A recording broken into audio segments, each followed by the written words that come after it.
I was in such a good mood, too. Was in such a good mood.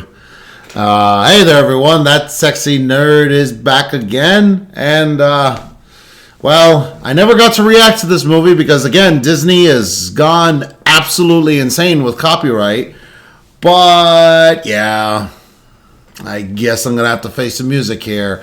Lilo and Stitch, the remake, the shit stain, the Heartstopper, the shitter clogger. Man, I don't even know what to even say about this one, man. Like, oh, from the things that I've heard, and now I'm going to have to finally face them. I guess I couldn't escape it.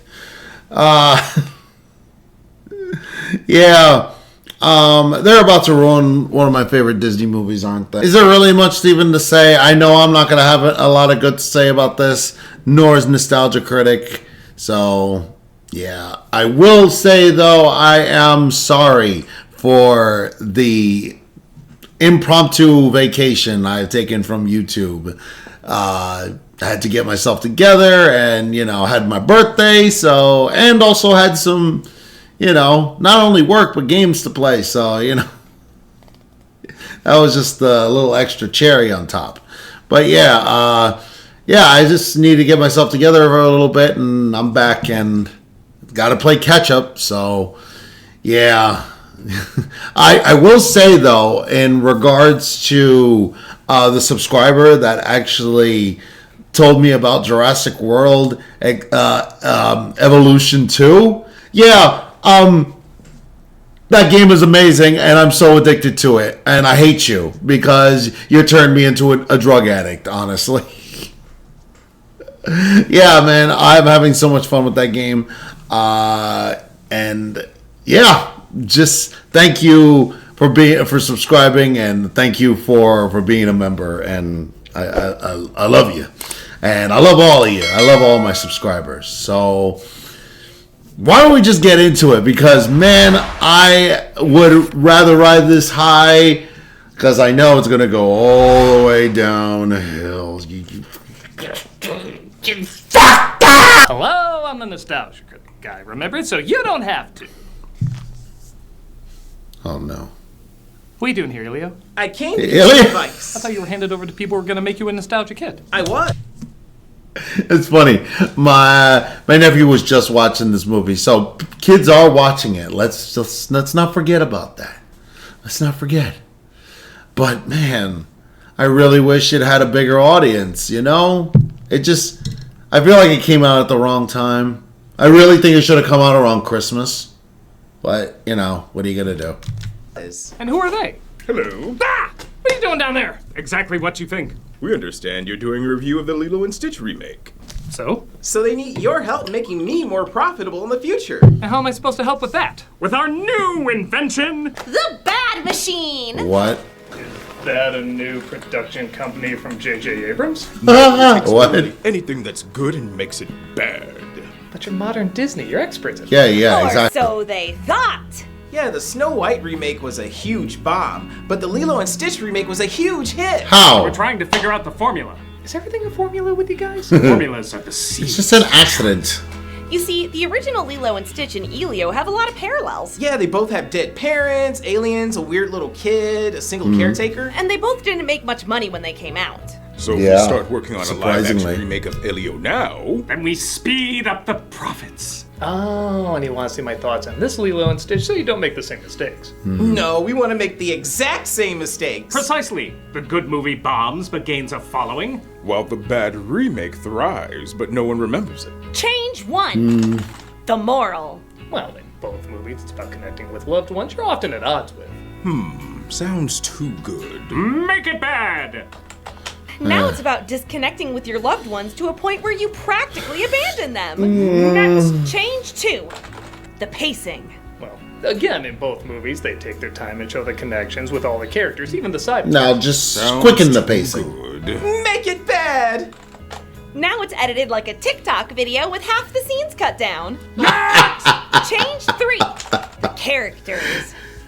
You know what? I'm not helping you with this. No. Need you. We've got this. Now Elio lives with his aunt instead of his single mother. Oh wait, we already made that change. Yeah. Yeah, and it was kind of lame. Maybe we do need him. You know what? I'm just gonna do the normal review. If you want to see what's wrong with it, just listen in. I suppose we can live with that. Ooh, maybe we can find a way to finally make the Tron movies profitable. Fired. Yeah, no. You know, those who don't learn from history are doomed to repeat it, and those who exploit it will always exploit it. Yeah, Disney. Most of us thought we were out of the trenches with the Disney live-action remakes. Hate. Several of them not pulling in the numbers they desired. Hate. But then along came Lilo and Stitch, Hate. which was supposed to be a Disney Plus, Hate. but at the last minute was given a big screen release. And boy, was that the right call, because between that and Moana 2, my guess is they're gonna do this more because these were gigantic hits. Hate. My guess is people were sick of Disney not understanding what made their fairy tale so special, but with a story that takes place in modern day, that's a little harder to goof up. I mean, the film's just a little over 20 years old versus Snow White, which is nearing 100 years old, so in more ways than one, people have a more modern connection with this movie. And I really enjoyed the original because even though it did have a lot of heart, it came from a believable place where just about every character Nani. could be wrong or mean or even violent. We like these characters because there is surprisingly an edge to them that you can relate to. So it's more emotional when they want to get better. So Like much. many of these remakes, though, the edge is sucked out and they change things that didn't need to be changed. Okay, I can't say this is anywhere near the worst I've seen from this lame genre, but absolutely nothing improves on the original. I hate So this. in what way does the company representing master storytellers misunderstand their own story again? Well, let's take a closer look. Because Lord knows if they're ever gonna learn their lesson. How's this for a profitable bad idea? Avatar with beavers. We're already making that. Oh, Wait, I what? guess I forgot. Everyone on the internet did. With You're still beavers? fired. Oh. Let's take a look at the remake of Lilo and Stitch. The film opens beat for I beat hate- like the first one with the alien scientist Jumba, played now by Zach Galifianakis. Being charged Really? with having a dick nose worse than Alf. I mean creating a super weapon named 626. Yeah, phallic imagery is another weird thing this and Elio have in common. Chris Sanders again voices Stitch, who escapes from his prison heading to Earth. He took the red one. We project he will collide with a planet called Earth. So you might be shrugging, alright, seems like the first one, no more. Here's the thing. The intro in the original before the title is 10 Where's minutes. Jumba? The intro here is 6 minutes long. Really? Now, you might be wondering how a movie missing several minutes from the original is actually 20 minutes longer, yet somehow feels 40 minutes longer. It's because the editing is dog shit. Yeah, if you take that table scene from Bohemian Rhapsody that became a meme a long time ago, that's Really? basically the entire movie. I didn't even, like, I never even noticed that. I love that movie, Bohemian Rhapsody. What, now there's an editing mistake and it became a meme? What? I didn't even know that. Fuck. Now I feel left out. It takes place in Hawaii, but the shots aren't long enough to take in its beauty. Heavy moments that should be given time to breathe are trimmed down and replaced with bad ADR. You're gonna love it. Stop pretending you're my mom! At least I don't tell the social worker I like jumping out a window. Why do I have to be at your work? I'm sick. Because someone got kicked out of hula. And they can get away with it because they're planning on you having seen the original. You'll confuse a rushed botch joke for being funny because you remember liking it when they actually came into it the first time. Case in point, when Stitch says an alien swear word, you don't know what it means, but holding on one shot to show everybody's appalled reactions makes the bit work. Yeah. No! Naughty! Now in the remake, see if this is nearly as I fun. hate this. So naughty. I hate it. I'm not gonna make it through this, am I? I'm like, as soon as everything started, I felt this is gonna be worse than Snow White, isn't it? It's gonna be worse, and it already is. Oh my god! Imagine if I actually watched the fucking thing on as a reaction. Oh my god,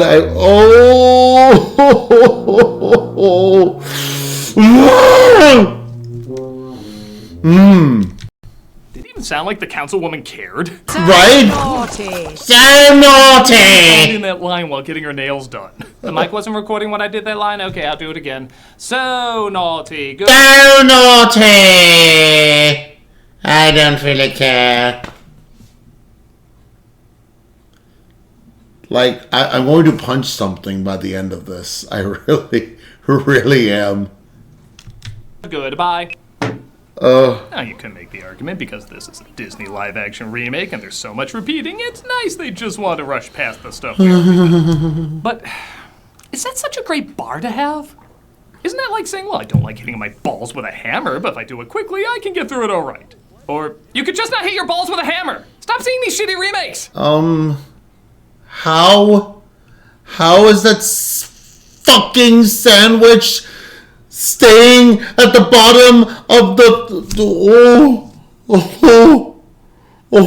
like, how does the cartoon make more sense than that? The fish had this fucking sandwich in his mouth. How is this sandwich staying below water? How did they do that? Like, how? Balls with a hammer! Stop seeing these shitty remakes! Seriously. Sorry. Cut to Earth where we see Lilo, played by Maya Kaloa, showing up late to her hula recital. I got friendship bracelet too. Garbage girl puts garbage on her arm. They make the bullies much more antagonistic, so when she gets revenge on them, it's not that out of place. She's not cunning. Okay. She's just not a good It's time to put her down.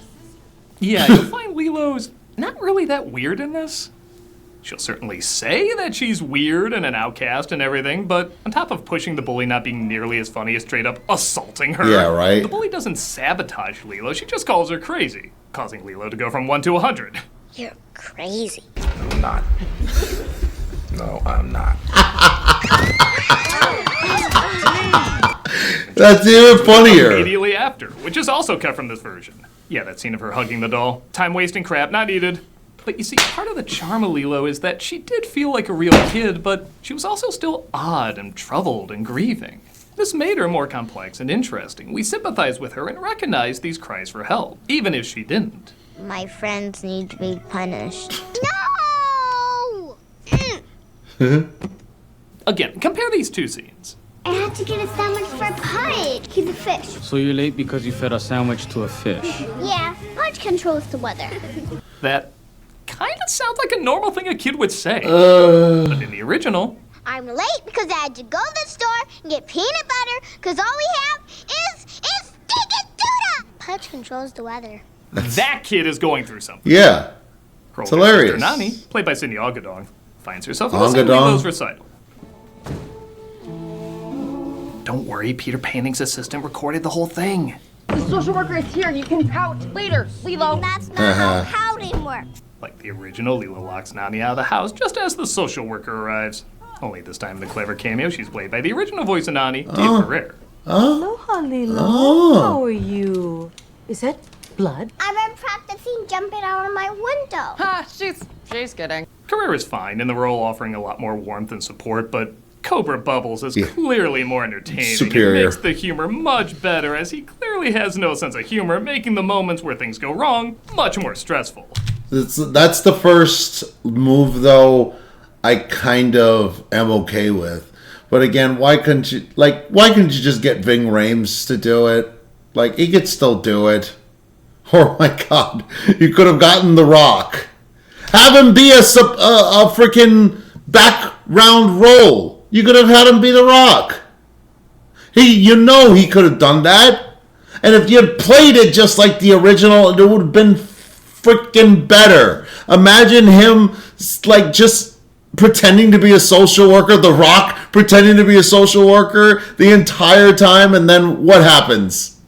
He's really a secret agent? I mean, come on. That's hilarious. And yes, I know that's technically, like, you're using The Rock in 2 of these movies, so it seems a little weird. But, I mean, come on, man. Like, this is Moana, but still, I mean, come on.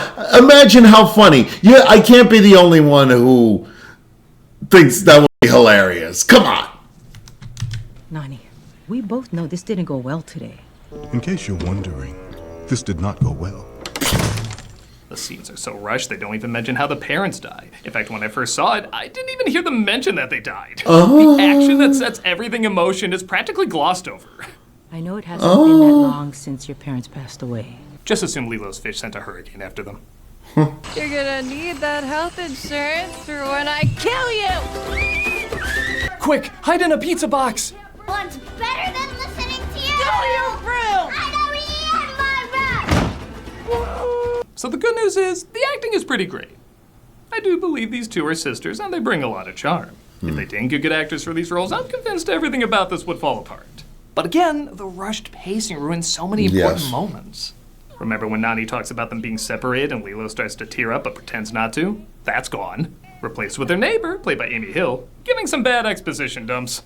What? Your acceptance letter to your dream school magically taken out of your trash and appearing in your bag at your place of work? Acting is bad. I've seen instruction manuals explain less.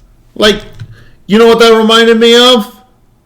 You know what that reminded me of? 8 Crazy Nights. That movie, that judge from 8 Crazy Nights explaining, like, you know, Whitey, this is your first offense and whatever, and this and exposition this and exposition that. You know, it sounds just like that. Like that judge, but is she throughout the whole fucking movie? Oh, I'm not gonna make it. Yeah, they set up this subplot about her wanting to be a marine biologist, even though she never talks about or ever shows any interest.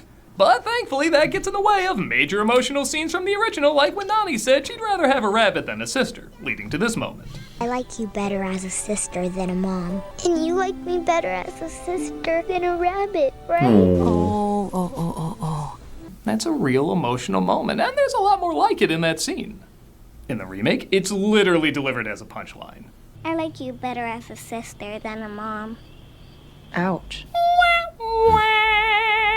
Did they run this through the MASH filter from Futurama? This isn't a war. It's a murder. This isn't a war. It's a murder. Stitch crashes on planet Earth. Will you relax? I know his every move. Oh, his voice doesn't sound right. Desperate to have an edit every 2 seconds, he couldn't even finish that line on camera. And Stitch interrupts a wedding. It's not funny or needed, but it has a fart joke. That's good $1 billion writing. Hey look, the editing finally slowed down. And ironically, it made the joke worse. Again, the original...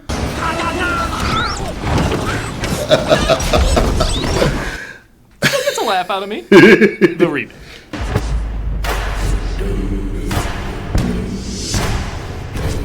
When did Uptown Funk become the kiss of death for children's films? Jumba is forced to retrieve his creation and team up with Bleakley, played by Billy Magnuson, who give themselves human disguises. Not only a cost-effective way to save on effects budget, but it does make more sense in a live-action film and allows the actors to give an on-screen performance as opposed to just a vocal performance. Magnuson especially, I swear, watched every episode of the cartoon show to get down this character's mannerisms. How many nights will you be staying with us? I don't want to stay with you. I would like my own room with a door. Where are you visiting us from? Earth. / parallel Disney crappy remake universe. Because Nani has no one to help her with Lilo, she takes her to get a pet so she's not so alone. Oh, she does have help. The neighbor helps a lot. Can I go into the animal shelter? Please. Okay, but no wonder. Yeah, that's another issue. Because the neighbor is around so much, it does make Nani look more incompetent. What? But even worse, scenes with Lilo and Nani bonding, you know, the whole reason we care and have urgency for them, are cut out even more with this change. For all the problems they have in the original, you do see how they connect. You see why they're good for each other. In this one, because Nani is kept out of it so much, and when you do see her, she's mainly complaining, it does kind of feel like sometimes they shouldn't be together. You know you can't feed the dogs candy again, right? But it makes them happy. It makes them She's have cute. diarrhea. But they sleep so deep when I give them my Hershey bars. Put in an animal shelter and can thankfully read English. Hey, this phrase seems to know what Slim Jims is. They look like a bunch of Slim Jims with googly eyes. Yep, they don't know how to pronounce Earth. Yarth. And the neighbor decides They she's had food. adopting him, or Lilo's adopting him, or she's forging Nani's signature. This was weirdly more straightforward with the original complicated explanation. You sure you like this one? Perfect. He literally made the news as a dangerous unidentified animal. An unidentified wild animal. The creature is recovering at the Naameaola Animal Rescue. So of course he can go home with you. This place is getting sued. Wait! Yeah. Oh. That's your fault. What? Meanwhile, the FBI are investigating the crash CIA. station. Special Agent Cobra Bubbles. There's no sign of a Oh, that's Cobra Bubbles? Well, you butchered that name reveal. I don't even know why that's supposed to be funny in this version. That's ridiculous. Honestly, I don't even know why he's in this if he's not introduced as the social worker. Yeah, what the fuck? He was in the FBI later was such a funny reveal and tied up so many plot threads. A lot of people had issue with Gantu not being in the film, but in the grand scheme of things, he's not that needed. In the show, he's definitely needed, but in the movie, not as much. Don't you just love him in the show? By the way, honestly, I didn't care about him in the movie, but in the show, he literally has basically a love-hate relationship with Hamsterville, and like it's kind of hilarious, you know. But this character is actively taking time away that could be spent focused more on Lilo and Nani. What? Which is already being taken away by focusing on Lilo and the neighbor. Just stay put. I'll be back in a second. And the neighbor's not even that good at looking out for her. They hotwire up Power Wheels while she's just somewhere else. He'll stop at nothing to get away from us. But he's gonna find out real soon he's stuck here. The reason this is being cut like it's the end of episode 1? Seriously, what is up with this editing? Nani takes Lilo to work where we get another cute cameo. The original David, Jason Scott Lee as her boss. And speaking of which, David is in this movie as the son of the neighbor. She said that she likes her butt and fancy hair. She told you that? Nope, but I read her text messages. Oh! Text messages to who? I kind of assumed Nani didn't have many people in her life, hence why she had such a hard time finding people to look after Lilo. But the more they explain, it looks like she knows quite a few people, so why can't they help out? On top of the person that's already helping out. Like before they cause trouble, resulting in Nani getting fired. This is the worst. He didn't even like that job. I don't want to hear it. Oh, guess they got rid of the vampire line too. Is this film's whole purpose to be devoid of personality? We're gonna get to a point where the next Disney live-action remake is just called The. Now, I'm happy to report that the I like you better as a sister than a mother line is not the only heavy moment replaced with a dumbbell joke. Dad said Ohana means family. Oh no! Family means Nobody gets left behind or forgotten. Ohana means family. Family means nobody gets left behind or forgotten. That line would be just as iconic if that's how they originally did it. I mean, obviously it's stupid, but I have to admit her getting hit in the face is satisfying, so, you know, it's funny. Maybe it's to tie in how half-assed they actually convey the message, but we'll get to that in a bit. Oh no. That's the board. Oh, this is how she trained. She was great at it. Lilo shows Nani used to be a surfer, and even though that and this hula scene are clearly done to be a plot point later, I know because this is the only moment the movie can sit still. Yeah, even right. then there's an edit every few seconds. There's still sweet moments. What's this? Together. They recreate the speaker scene, but Nani doesn't see it to give a reaction, so what's the point? What the fuck is the point? And speaking of which, Cobra goes undercover as a social worker as he suspects Stitch is an alien. Because screw clever comedic twist, this is clearly the better way to make him a social worker and an agent. I hate this, I hate this, I hate this. He gets a hair from Stitch just before we get this knee slapper. Where'd you get the name Jumper? It's a family name. Do I honestly have to go to G-Force to see funnier jokes? That seems to strike out looking for a new job. Maybe you can do something. How dare you? Marine biology. Oh, How dare you play I don't this talk about song? either of them, but the movie says I love them, so this is my passion. How dare you play this song? Oh, I didn't know they got bitches. Like in the first one, Juba and Pleakley attack, causing Lilo to almost drown. Call an ambulance! Someone's after it too. The next chance I get, I'm catching him. I bet every movie made by committee wishes all characters have phones in front of them so they could ADR whatever they want. Yeah, his lips weren't To the hospital where moving. the social worker says, hey, a Lilo-less life is looking pretty good for you. There's a way that the state will pay for all of this. You have to relinquish guardianship of Lilo. What would that look like? It looks like you're relinquishing guardianship of Lilo. Did AI write this? Nani seriously considers this. The councilwoman says Jumba and Pleakley have done enough damage and they're being taken off the mission. Jumba decides he's going rogue as Nani gets used to the idea of being without Lilo. You would tell me about all of your fun little adventures with Alvin and Tutu. And you know, I'll give credit. I like that they focus on Lilo just looking down at Nani not eating her pizza. Like, she knows something's up. That's actually so subtle I missed it the first time. It's actually one of the few moments the editing is pretty smart. There's so few of those moments, so when they happen, I figure draw attention to it. The next day, the social workers come to pick Lilo up. Oh no, they're hardly ever gonna see each other, so basically the same relationship they have now. I know, right? It's like, does it matter? Jesus. She's not here. What do you mean she's not here? I mean, you're right, I am awful at this. You probably should have taken her away earlier. Lilo goes looking for Stitch and went back to the shelter, thinking that's where he belongs. But Jumba shows up as well to get him.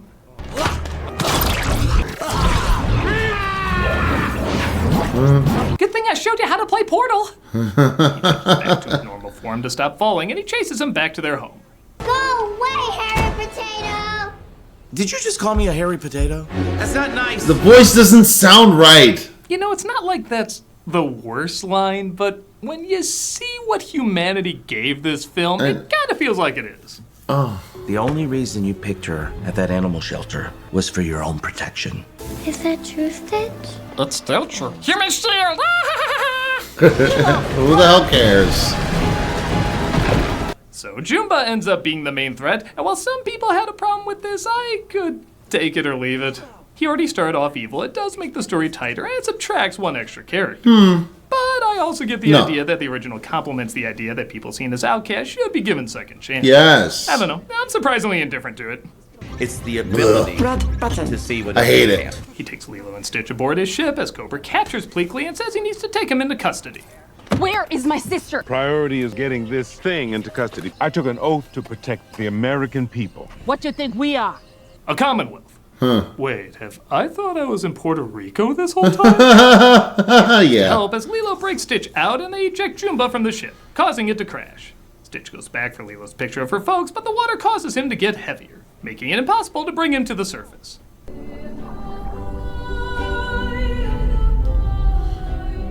Should I care? Yes, Ohana means call back. Nobody gets left behind! Take me, Jesus. Deliver me from these remakes. No! I already know how many sequels I have planned for me! They already greenlit Lin-Manuel's table scraps! Oh, really? Nani, I guess can hold her breath for a really long time. Guybrush Threepwood lungs here. And she uses her marine biology knowledge to revive, or they Frankenweenie him back to life. What? Again, anything to show as little interest in her ultimate passion as possible.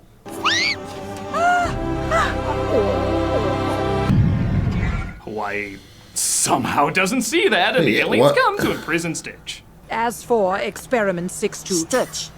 What? They call me Mr. Stitch. He says he's formed a family on Earth and age changed, so it's suggested that Pleakley stay behind and keep an eye on him. Pun intended. I cannot risk the global panic that would ensue if this were to become public. How could I ever trust you to keep it a secret? People think this is the biggest inauguration period. It's honestly not that hard anymore. Yeah, it really isn't. People are just stupid. Been sentenced to life in exile here on Earth. Yeah, the adoption papers and the mosquito backstory were far more clever. Again, Cobra seems really pointless in all this. But don't worry, there's even more pointless changes. You see, Lilo is still gonna be taken away, but the neighbor says she'll adopt her.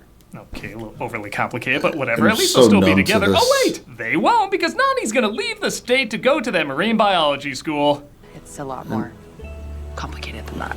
But I wanted to go. I want you to go after this whole movie literally built up how bad it would be if we were separated. That's what Mama and Papa would like too.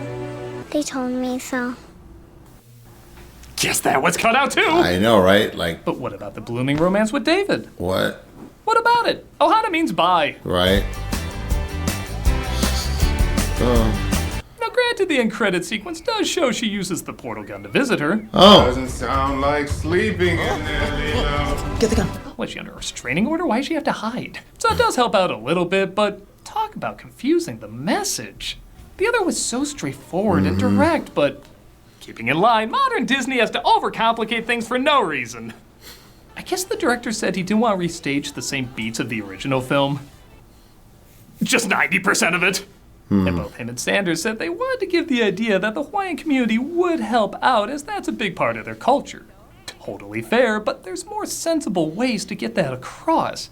How about the people offer help, but Nani rejects it, thinking it's her problem and doesn't want to bother anybody, and tries to take on some responsibility, a common trait of that age. The community could insist and eventually help anyway and come together to both save Lilo and help take care of her afterwards. Nami would see how important community is, and you wouldn't have to change that much. It'd be quick, simple, and effective. This seems so ass backwards and overly complex to a point where people aren't even getting the idea of the message.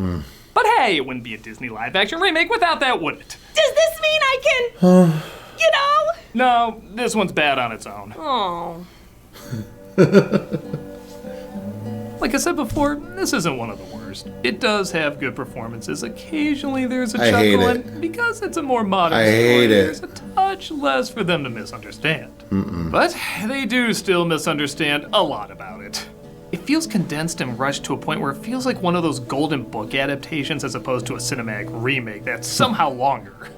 The director has made a pretty good film with Marcel the Shell with shoes on, and I have no doubt that if you had complete control, it would turn out better because this definitely has a feel of another movie made by a committee. Right. I think folks liked it because Stitch is very cute and well animated, the good memories to the original carry over enough to forgive its shortcomings, and honestly, maybe people just needed something light.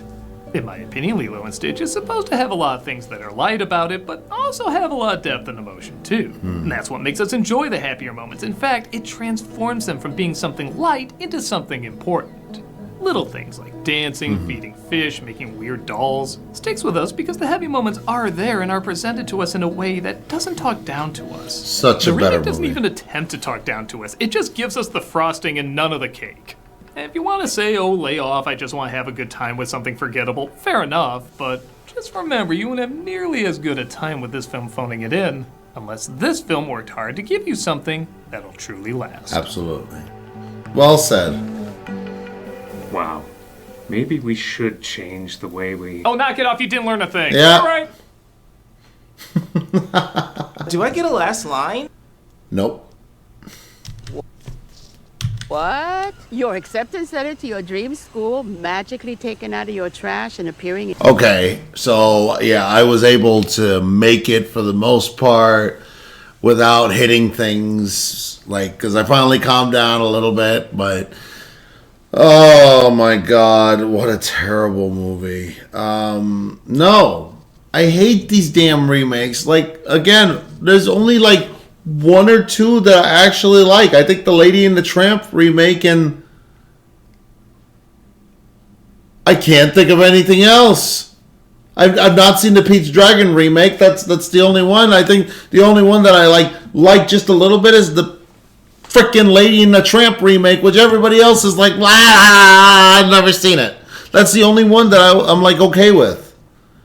Oh, stop it, Disney. Stop it. Why are people so dumb to watch these damn movies? It's so bad. And then like later down the line, it really is going to become like, remember the live action remakes of these movies? Remember the good times? What good times? Oh, it's just a bunch of shit. Oh, God. Let me know, guys, is there anybody in there who likes any of the Disney remakes? I mean, oh yeah, you know, I was okay with the Little Mermaid remake. Okay with it. But I didn't like it. Like, a lot of it was still dumb. But yeah, let me know. Was there anyone that you guys like? Any live action remake that you like? And please don't say Maleficent, you base. It's just like, God, it's. I know, probably people are going to say Maleficent. And like, that was where the shit really hit the fan. I knew it was bad. Like, just from that movie being released. Ugh. But anyway, let me know what you guys think. And please, smash that like button if you want to see more sexy and nerdy content. And subscribe if you think I deserve it. And remember, sign up for my Patreon for all my latest reactions to all my latest videos. And I'll see you on the next episode.